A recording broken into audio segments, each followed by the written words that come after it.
अस्सलाम वालेकुम जी। आज की खूबसूरत सुबह आपको मुबारक। और आज की खूबसूरत सुबह में एक ट्रिक ये है कि यहाँ पे आप देखेंगे तो कुछ जोन के नाम लिखे हुए हैं, कुछ कोड्स लिखे हुए हैं और इन कोड्स के अगेंस्ट यहाँ पे वैल्यूज हैं, पैसे हैं, अमाउंट है।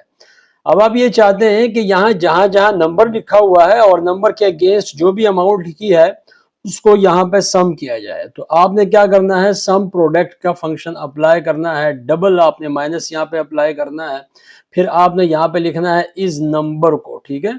और इस नंबर को अप्लाई करने के बाद आपने ये वाला पूरे का पूरा एरिया सेलेक्ट करने के बाद पैरेंथेसिस क्लोज करके आपने कामा लगाना है और फिर आपने ये वाला कॉलम जहाँ पे अमाउंट्स लिखी हैं उसको सेलेक्ट करना है, इंटर को प्रेस करना है। तो आप देखेंगे कि यहाँ पे उस अमाउंट को सम किया गया है जो कि इन कोड्स के अगेंस्ट यहाँ पे लिखी हुई है, ठीक है।